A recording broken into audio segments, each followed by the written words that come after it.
Stopping by woods on a snowy evening. Whose woods these are, I think I know. His house is in the village, though. He will not see me stopping here to watch his woods fill up with snow. My little horse must think it queer to stop without a farmhouse near. Between the woods and the frozen lake, the darkest evening of the year.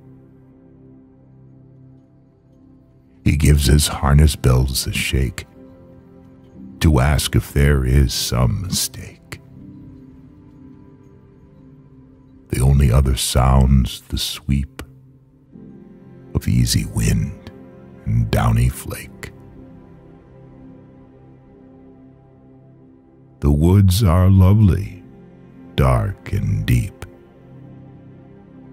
but I have promises to keep, and miles to go before I sleep,